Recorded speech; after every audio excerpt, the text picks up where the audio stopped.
पडरौना से आरपीएन सिंह के चुनाव लड़ने पर स्वामी प्रसाद मौर्य ने कहा है कि मेरा एक छोटा सा कार्यकर्ता भी आरपीएन को हराने की क्षमता रखता है।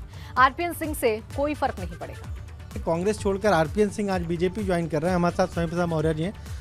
मौर्य जी, जिस तरीके से पडरौना से आप लड़ते रहे हैं, 2 बार विधायक वहाँ से रहे हैं, अब आरपीएन सिंह भी वहीं से आते हैं, वो भी पिछड़े समाज के नेता हैं, वो भी विधायक वहाँ रहे, उनके आने से कोई फर्क पड़ेगा?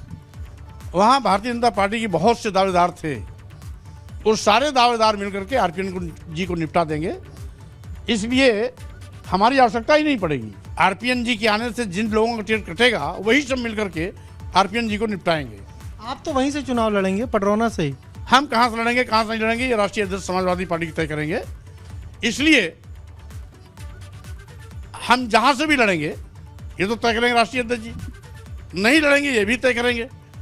लेकिन हमारा एक उस विधानसभा का कार्यकर्ता भी जो समाजवादी पार्टी से प्रत्याशी बन के आएगा वो भारतीय जनता पार्टी को हराने का दम रखता है। आप समाजवादी पार्टी प्रत्याशी के नाम खुद का नहीं कह रहे नाम, हमने शुरुआत वहीं से की कि आप वहाँ से, आप सिटिंग विधायक भी वहीं से। इसलिए कि अब समाजवादी पार्टी के राष्ट्रीय अध्यक्ष जी हमें चुनाव प्रचार में यूज करते हैं, चुनाव लड़ाते हैं तो कहाँ से लड़ाते हैं, ये सब फैसला उनको करना है। आप जैसे बड़े कद का नेता, कैबिनेट मंत्री जब जाता है किसी दूसरी पार्टी में तो ये सब बातें तो पहले ही तय हो जाती हैं, उसके बाद ही जाते हैं। बात टिकट की नहीं होती है, बात इस समय मुद्दों की है।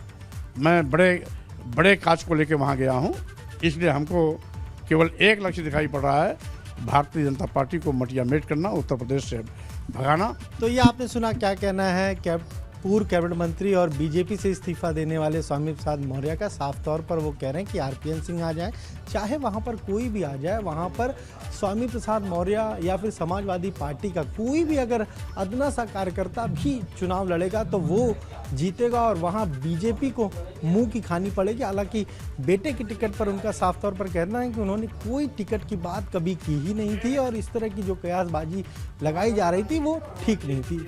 कैमरा जितेंद्र के साथ अनुभव शुक्ला, एपी गंगा।